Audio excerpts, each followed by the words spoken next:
Manuel Urrutia Lleó was a liberal Cuban lawyer and politician. Urrutia campaigned against the Gerardo Machado government and the second presidency of Fulgencio Batista during the 1950s, before serving as president in the first revolutionary government of 1959.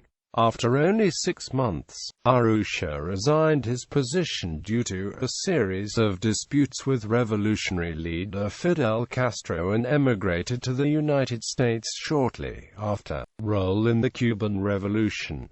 Urrutia was born in Yaguajay, Las Villas, Cuba. He was a leading figure in the civic resistance movement against Batista's government during the Cuban Revolution, and was the agreed choice of future president among Fidel Castro's 26th of July movement as early as April 1958. In 1957, Urrutia had presided in court over a case in which members of the movement had been charged with anti-government activities, ruling that the defendants had been acting within the rights. A year later, Urrutia visited the U.S. to gain support for the Cuban Revolution, successfully lobbying for a halt of weapons shipments to Batista's forces. It was considered that the choice of Urrutia, an educated liberal and Christian, as president would be welcomed by the United States presidency. The Cuban Revolution gained victory on January 1, 1959, and Urrutia returned from exile in Venezuela to take up residence in the presidential palace. Urrutia's new revolutionary government consisted largely of Cuban political veterans and pro-business liberals, including José Miró, who was appointed as Urrutia's prime minister. Once in power, Urrutia swiftly began a program of closing all brothels, gambling outlets, and the national lottery, arguing that these had long been a corrupting influence on the state.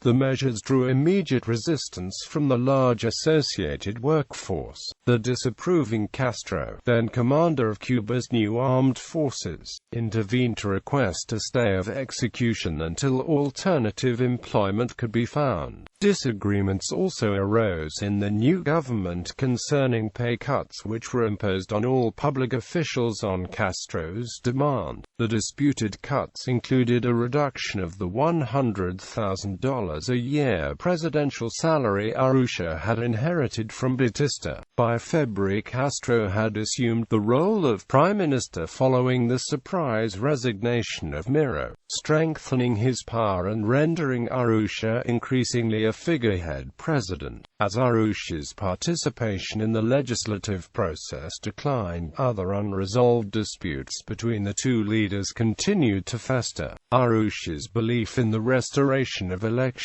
was rejected by Castro, who felt that they would usher in a return to the old discredited system of corrupt parties and fraudulent balloting which marked the Batista era. Urrutia was then accused by the Avance newspaper of buying a luxury villa, which was portrayed as a frivolous betrayal of the revolution and led to an outcry from the general public. Urrutia denied the allegation, issuing a writ against the newspaper in response. The story further increased tensions between the various factions in the government. Though Urrutia asserted publicly that he had absolutely no disagreements with Fidel Castro, Urrutia attempted to distance the Cuban government from the growing influence of the communists within the administration, making a series of critical public comments against the latter group. Whilst Castro had not openly declared any affiliation with the Cuban communists, Urrutia had been a declared anti-communist since they had refused to support the insurrection against Batista, stating in an interview, "If the Cuban people had heeded those words, we would still have Batista with us, and all those other war criminals who are now running away." Cuban Revolutionary Government Cabinet, January 1959.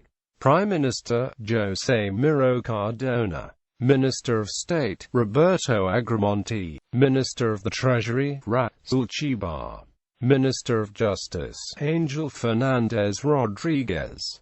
Minister of Health, Julio Martinez Páez. Minister of Commerce, Raúl Cepero Bonilla. Minister of Labor, Manuel Fernández Garcia. Minister of Education, Armando Hart. Minister of Government, Luis Orlando Rodriguez. Minister of Public Works, Manuel Rivero. Minister of Agriculture, Humberto Sorry Marin. Minister of Recuperation of Misappropriated Goods, Faustino Pérez Hernández. Minister of National Defense, Augusto R. Martínez Sánchez. Minister of Communications, Enrique L. Tusquio Zaki. Minister of Social Welfare, Elena Medeiros. Minister of National Economic Council, Regino Botti Leon. President of the National Bank of Cuba, Felipe Patzos Roque. Secretary to the President and Council of Ministers, Luis M. Buck Rodriguez. Chief of the Navy, Gaspar Brooks Avella. Army Chief of Staff, Colonel José Emrego Rubido. National Police Chief, Efigênio Amadeus. President of the Supreme Court, Emilio Menendez.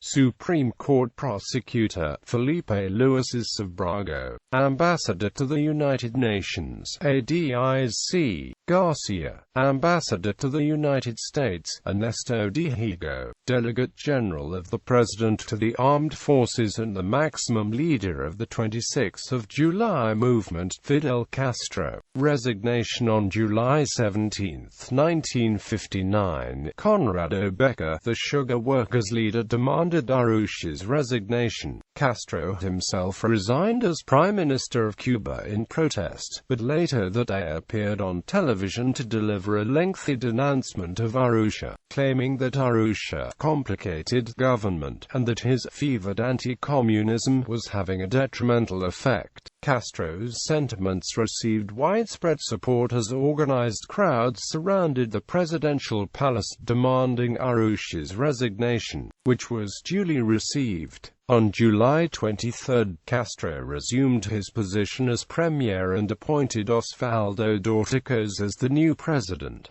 After leaving his post, Urrutia sought asylum in the Embassy of Venezuela before settling in Queens, New York, United States. Urrutia worked as a university professor until his death in 1981, in Queens, New York.